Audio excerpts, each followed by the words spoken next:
오늘 본문 창세기 26장 12절에서 23절 저와 여러분 한 절씩 교독하고 마지막 절은 한 목소리로 읽겠습니다.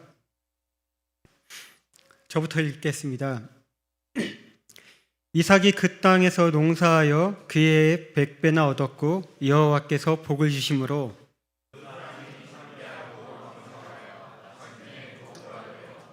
양과 소가 떼를 이루고 종이 심이 많으므로 블레셋 사람이 그를 시기하여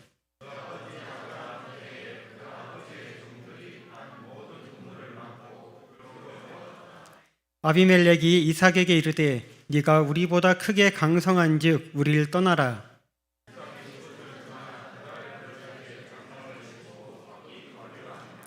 그 아버지 아브라함 때 팠던 우물들을 다시 팠으니 이는 아브라함이 죽은 후에 블레셋 사람이 그 우물을 메었음이라. 이삭이 그 우물들의 이름을 그의 아버지가 부르던 이름으로 불렀더라.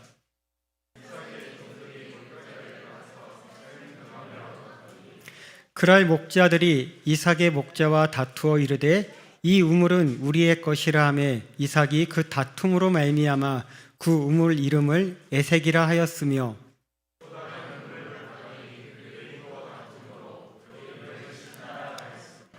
이삭이 거기서 옮겨 다른 우물을 팠더니 그들이 다투지 아니하였으므로 그 이름을 르호봇이라 하여 이르되 이제는 여호와께서 우리를 위하여 넓게 하셨으니 이 땅에서 우리가 번성하리로다 하였더라. 함께 읽겠습니다. 이삭이 거기로부터 브엘세바로 올라갔더니 아멘. 오늘 성령님께서 우리 마음 가운데 필요한 말씀을 우리에게 부어주시고 채워주실 줄 믿습니다.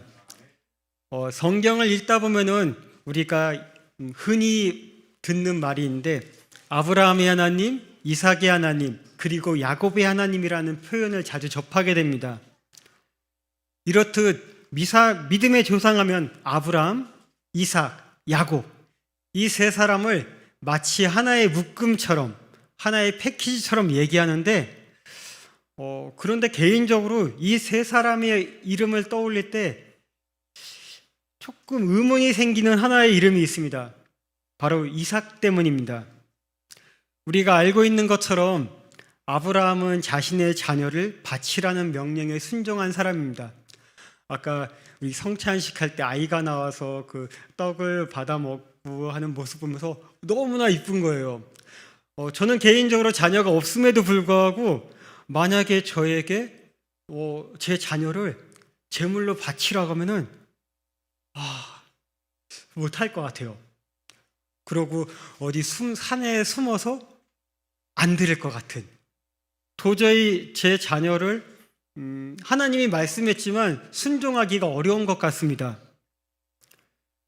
그래서 아브라함은 충분히 믿음의 조상이야 대단한 그의 순종을 인정할 수 있을 것 같아요.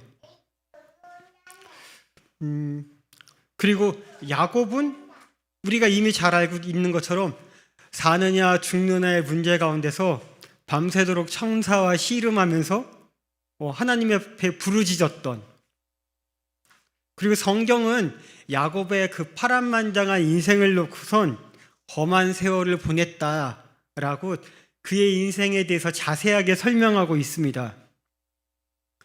하지만 오늘 우리가 함께 읽은 성경에 나타난 이삭은 믿음의 조상이라고 말하기에는 이 아브라함과 야곱과 한 반열에 올리기에는 조금 부족하지 않은가. 무슨 우리가 알만한 대단한 믿음의 도전이 있었던 적은 없는 것 같아요. 딱히 떠오르는 게 없습니다. 사실 오늘 우리가 읽었었던 창세기 26장에 이 기록된 내용이 이삭이 주인공으로 나타나는 거의 유일한 본문이 아닐까 싶습니다. 가장 이삭이 했었던 일들을 자세히 설명한 내용. 그런데 이 짧은 기록 속에도 뭔가 대단하다, 훌륭해 라고 말할 수 있는 그런 사건은 별로 소개되지 않는 것 같습니다. 그저 이삭은 여러 곳을 이동하면서 우물을 팠다라고 이야기하고 있을 뿐입니다. 저는 오늘 이 이삭의 삶을 통해서 성도의 삶이란, 그리고 더 나아가 믿음의 삶이란 무엇인지 여러분과 함께 나누어 보려고 합니다. 오늘 본문 26장을 보면 이삭은 블레셋 족속의 땅에 거주하고 있었다고 소개하고 있습니다. 그리고 그 지역에 흉년이 들었고 가뭄이 들었죠. 아마 우물물도 말랐을 것입니다. 하지만 이런 가뭄에도 불구하고 하나님께서는 이삭에게 그 수확의 100배나 얻게 하는 축복을 내려주십니다.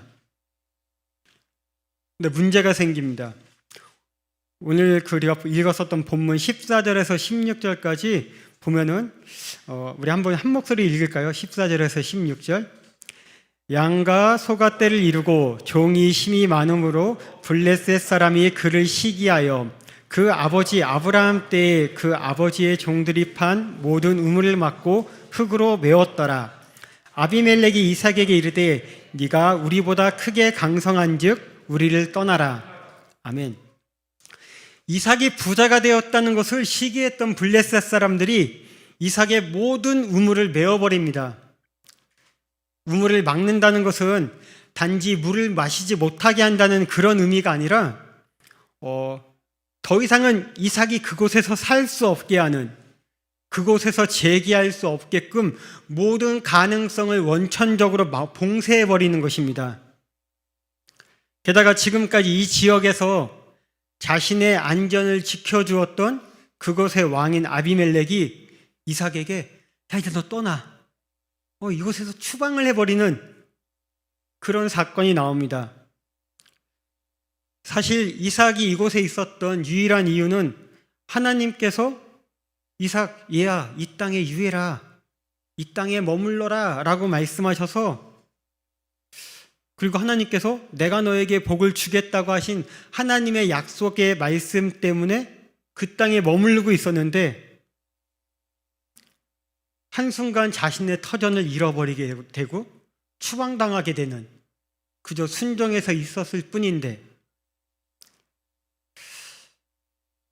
이런 난처한 상황 가운데 놓여 있었던 이삭이 제일 먼저 한 일이 있습니다. 오늘 본문에 가장 많이 등장하는 내용인데요. 가장 많이 등장하는 단어가 우물이라는 말입니다. 우물. 총 7번 등장하고 샘이라는 단어는 한 번, 물이라는 말은 한 번 등장합니다. 그리고 이삭이 가장 많이 했었던 행동, 바로 팠다라는 것입니다. 그냥 파는 일. 이삭은 자신이 살고 있었던 그 땅에서 아무런 특별한 잘못한 게 없음에도 불구하고 쫓겨났고, 그리고 그 쫓겨난 이후에 오늘 18절에 나오는 것처럼 아버지 아브라함의 우물을 팠고, 또 21절에도 나오는 것처럼, 그리고 19절에 나오는 것처럼 종들을 시켜서 골짜기를 팠다라고 말하고 있습니다. 그리고 22절에도 우물을 또 팠다라고 말하고 있고요. 그러니까 우리가 아브라함이 하나님, 이삭이 하나님, 야곱이 하나님이라고 말할 때 이 믿음의 3인방인 이삭이 한 일은 그냥 우물을 여러 차례 판 것. 성경에서 말하는 이삭이 한 가장 중요한 일 또한 그냥 우물을 팠다라고 말하고 있다는 것입니다. 그렇다면 우물을 팠다라는 것은 무슨 뜻일까요? 우선 우물을 열심히 팠다는 것은 쉽게 말하면 그냥 열심히 살았다는 것입니다. 열심히.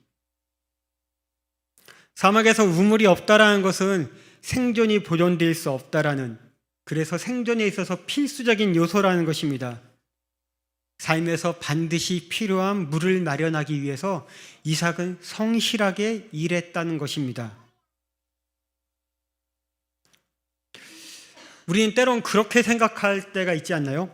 우리 신앙생활하면서 뭔가 드라마틱한 일이 생겼으면 좋겠다라는, 성경에 나온 여러 인물들처럼 나의 신앙생활에도, 나의 삶 속에도 뭔가 멋진 일이 있었으면 좋겠어. 여기 계신 분들 보면은 어떤 분들은 신앙생활을 하신 지 얼마 안 되신 분들도 있을 것이고, 어떤 분들은 어려서부터 지금까지 신앙생활을 해오신 분들도 있을 것이고요. 신앙의 연수와 상관없이 우리는 가끔 그런 생각을 해요.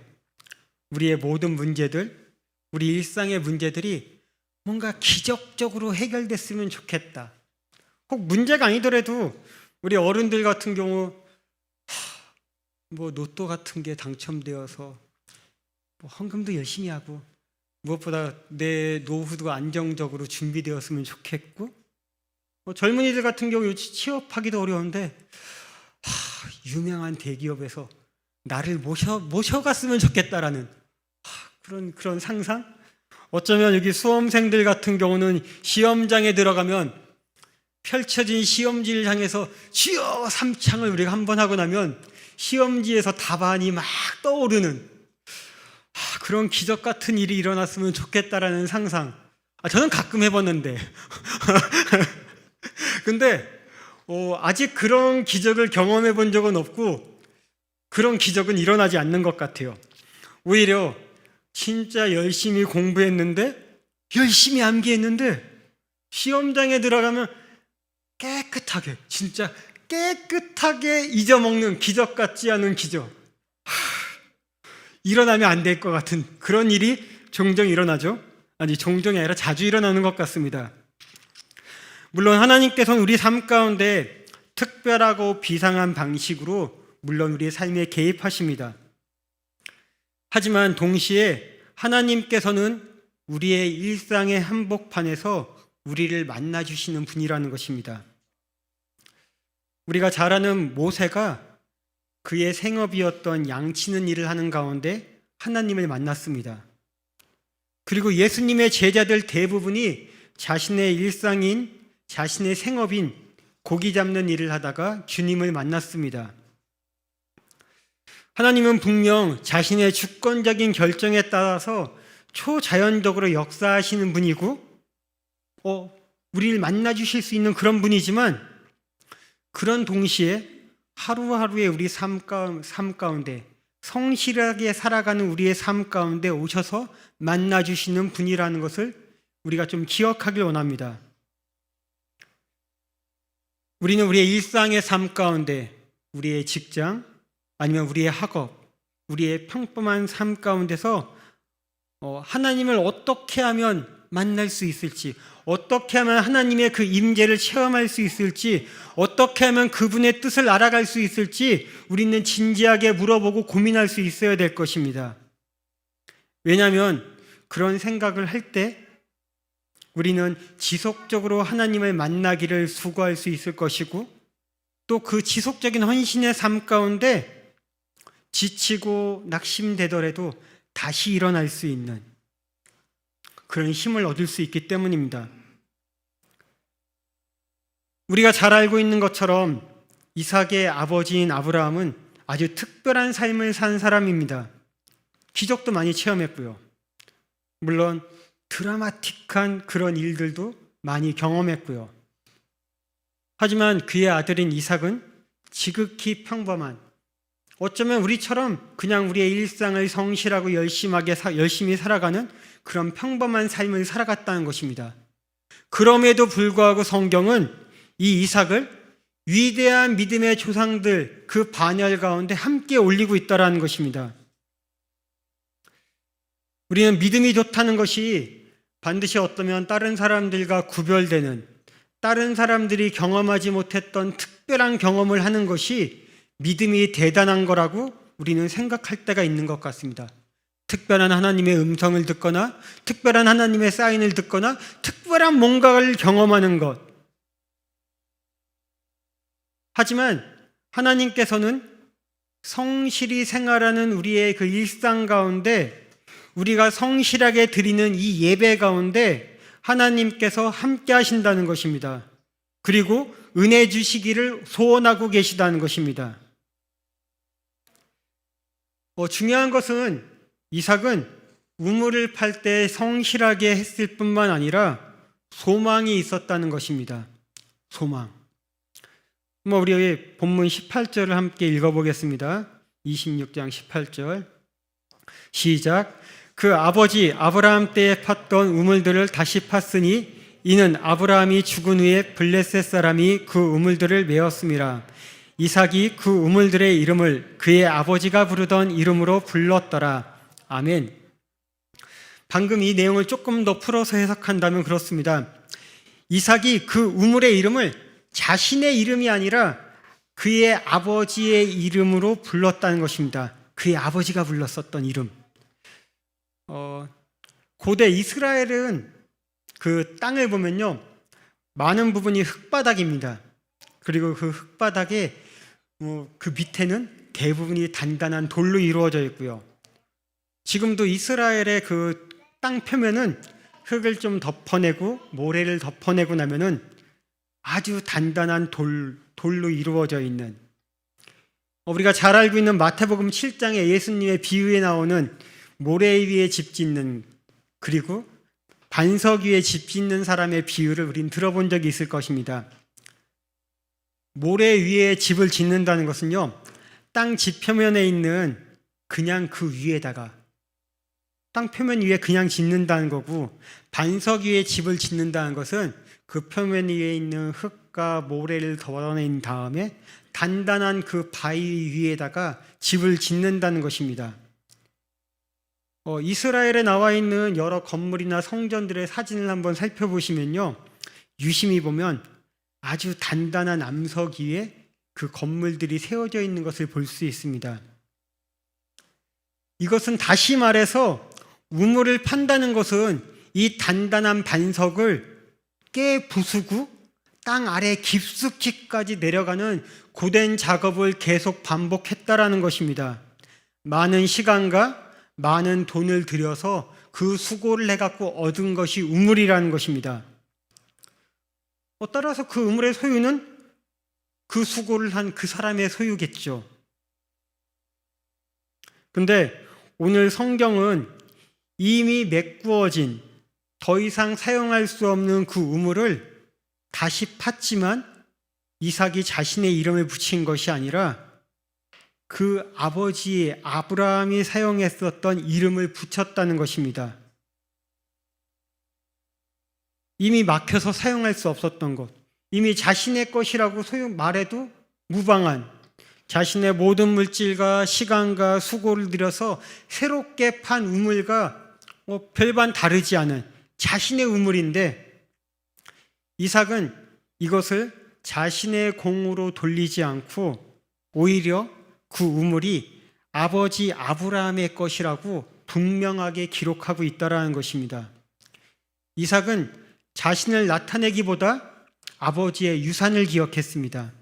그것은 그의 아버지가 소망했던 하나님, 그의 아버지 아브라함이 소망했던 하나님을 믿는다는 것을 표하는 것입니다. 사랑하는 형제자매 여러분, 신앙이라는 것이, 혹은 믿음이라는 것이, 혹은 성도로 헌신적인 삶을 살아간다는 것이 어떤 것일까? 우리가 이런 것을 고민할 때 이전과는 특별한 업적이 세워지는 것, 하나님과 했었던 뭔가 특별한 무언가 세워지는, 하지만 성경은 말하기를 우물을 파는 일을, 평범한 일상의 그 일을 반복적으로 지속해 나가는 것, 이것이 믿음이고 이것이 신앙이고 이것이 성도의 삶이라고 말하고 있다는 것입니다. 지속적으로 반복적인, 어쩌면 지루하게 느껴질 수 있는,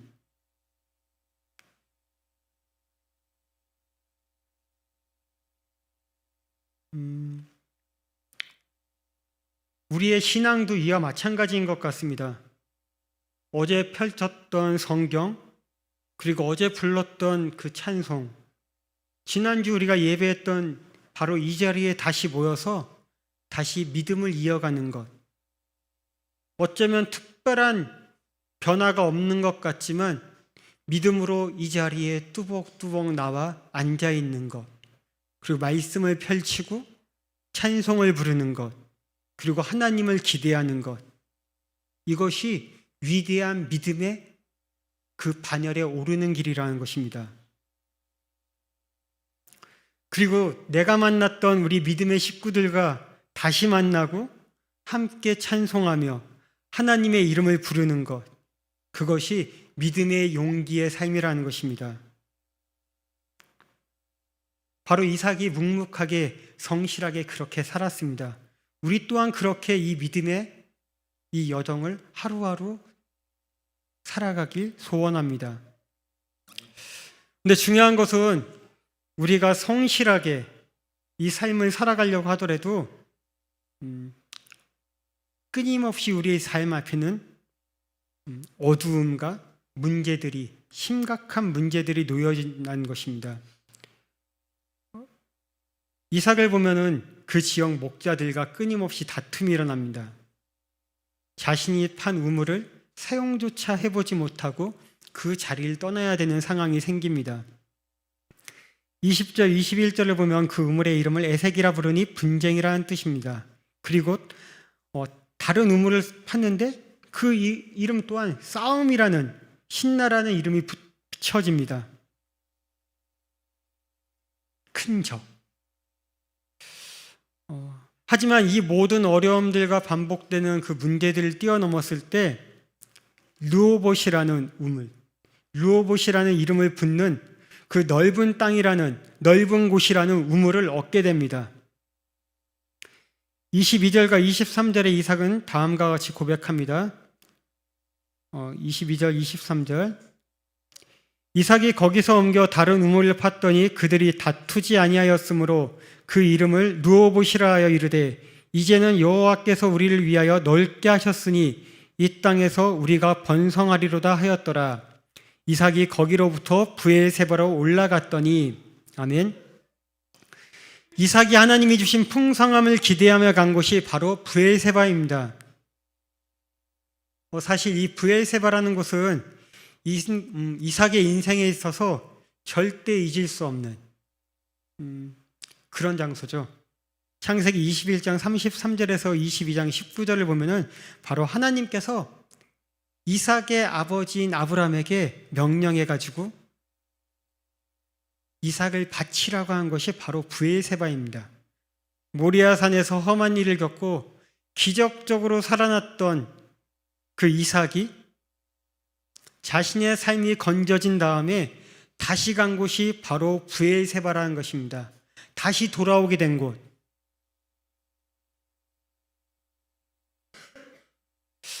과연 이삭이 자신이 겪었었던 그 브엘세바에서 겪었었던 일을 잊을 수 있을까요? 모리아산 올라가는데 아버지, 장작은 있는데 재물은 어디 있죠? 야, 걱정하지 마. 재물은 하나님께서 다 준비하실 거야. 근데 알고 봤더니 그 재물이 나야. 그 일을 기억하고 있지 않을까요? 까먹을까요? 내가 재물이 되었었던. 근데 오늘 이삭이 자신이 제물로 드려졌던, 바쳐졌던, 하나님의 명령에 순종해서 드려졌던 그 브엘세바에 도착해서 그가 한 일이 무엇입니까? 우리 한번 25절을 한번 한 목소리로 읽겠습니다. 26장 25절. 제가 읽겠습니다. 이삭이 그곳에 제단을 쌓고 여호와의 이름을 부르며 거기 장막을 쳤더니 이삭의 종들이 거기서 또 우물을 팠더라. 그곳에서 이삭이 한 일은 제단을 쌓았다는 것입니다. 하나님을 예배했다라는 것입니다. 그리고 하나님을 예배하고 그의 일상이었던 우물을 팠다라는 것입니다. 이삭은 무슨 일이 있을 때마다 먼저 하나님께 제단을 쌓았던 그 아버지 아브라함이 했던 것과 같이 제단을 쌓았습니다. 고된 작업으로 얻은 우물이 빼앗기는 상황 가운데 블레셋 목자들과 싸우기보다는 그곳을 피해서 다른 곳으로 가서 또 우물을 거듭거듭 팠었던, 어쩌면 사람들이 생각할 때 좀 나약해 보이고 무기력해 보이고 좀 비겁해 보이기도 하고, 어쩌면 도망자 같은 이삭에게 아비멜렉 군대 장관이 찾아오게 됩니다. 그리고 다음과 같이 말합니다. 제가 읽어드릴게요. 26장 28절하고 29절인데요.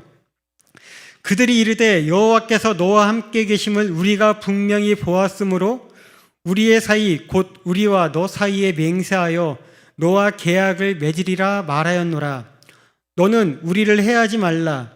이는 우리가 너를 범하지 아니하고 선한 일만 내게 행하여 내게 평안히 가게 하였음이라.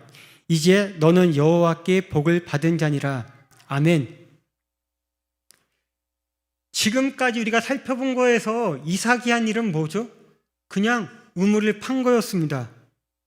다툼이 있을 때마다 이곳에서 저곳으로 옮겨가서 또 우물을 파는,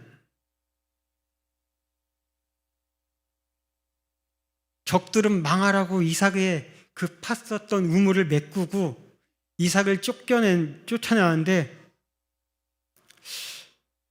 이 지루하고 끝나지 않을 것 같은 이 반복된 일들이 계속 일어나지만 이삭이 포기하지 않고 성실하게 그것들을 반복해 갔을 때, 방금 우리가 읽었었던 것처럼 자신을 공격했던, 방해했던 적들의 입술을 통해서 하나님께서 너와 함께 하심을 내가 분명히 보았다 라고 고백하게 합니다. 다른 사람의 입술을 통해서 고백하는 것이 아니라 이삭을 지속적으로 방해했었던, 공격했었던 적들의 입술을 통해서, 야, 너의 하나님이 살아계신 걸 내가 보았어.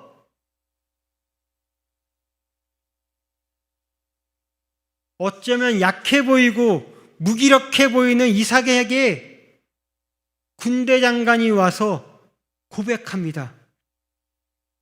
너의 하나님이 너와 함께 하심을 내가 분명히 보았어. 사랑하는 시약 공동체 여러분, 이삭은 정말로 평범한 인생을 살았습니다. 성경 어디에도 이삭의 삶을 박진감 넘치게 묘사하고 있지 않습니다. 하지만 성실하게, 온유하게 아버지 아브라함의 믿음을 기억하면서 삶을 살았을 때 결코 누구도 빼앗아갈 수 없는 땅을 차지하고 적들과 평화를 이루며 적들의 입으로 당신이 믿는 하나님이 진짜 하나님이라고 고백하게 합니다. 기적이나 이적을 일으켜서 그들의 적들의 마음을 변화시킨 것이 아니었다라는 것입니다. 칼과 군사력으로 적들을 복종시킨 것은 더더욱 아닙니다. 그저 반복되는 일상 가운데 성실하게 사는 그 삶 가운데 하나님께서 너의 하나님이 진짜 살아계셔 라고 고백하게 했다라는 것입니다. 오늘 설교를 마치려고 합니다. 저는 마치면서 시편 126편 5절과 6절을 여러분들에게 소개하기 원합니다. 구약성경 시편 126편 5절과 6절을 우리 한번 한 목소리로 읽어보겠습니다. 눈물을 흘리며 씨를 뿌리는 자는 기쁨으로 거두리로다. 울며 씨를 뿌리러 나가는 자는 반드시 기쁨으로 그 곡식단을 가지고 돌아오리로다. 아멘. 이 시편의 말씀은 오늘 본문과 아주 중요한 관계가 있는데요. 여러분, 이삭의 이름의 뜻이 무엇인지 아시죠? 기쁨. 창세기 17장에 나와 있는 것처럼 하나님께서 아브라함에게 나타나셔서 사라에게 이제 아들을 낳을 거야 라고 얘기했을 때 아브라함이 피식 웃습니다. 그래서 그걸 보시고 하나님께서 아들을 낳으면 그의 이름을 이삭이라고 지으라고 말씀하십니다. 따라서 이삭의 이름은 웃음 또는 기쁨의 뜻이 있는데요. 그래서 일부 유대인들은 방금 우리가 읽었었던 시편 126편 5절과 6절을 읽을 때 기쁨이라는 단어 대신 이삭이라는 말, 기쁨의 뜻을 갖고 있는 이삭의 말을 넣어서 읽기도 하는데요. 눈물로 씨앗을 뿌리는 자는 믿음의 조상 이삭처럼 거두리로다. 이스라엘 백성들은 시편 126편을 읽을 때마다 아브라함의 아들 이삭을 기억했을 것입니다. 그가 인내로 우물을 파고 또 팠었던 그 일들, 그리고 결국에는 하나님께서 복을 주시고 적들이 스스로 찾아와서 복종하게 했었던 일들을 기억할 것입니다. 포기하지 않고 우물을 다시 파는 저와 여러분이 되기를 소망합니다. 어쩌면 지루하고 반복되는 신앙의 삶일지 모르겠지만 믿음은 용기와 소망을 가지고 어제 읽었었던 바로 그 말씀을 다시 손에 붙들고 다시 펼쳐보는 것, 그리고 지난주에 앉았던 그 예배의 자리, 오늘 우리가 앉아있는 이 예배의 자리에 나와서 생명수 대신 예수 그리스도를 다시 우리가 만나기를 소원하는 것, 그것을 포기하지 않는 것, 그것이 믿음의 용기라고 말하고 있습니다. 우리 앞에 구름같이 허다한 믿음의 증인들이 있습니다. 우리가 그 믿음의 선배들의 뒤를 쫓아가길 소원합니다.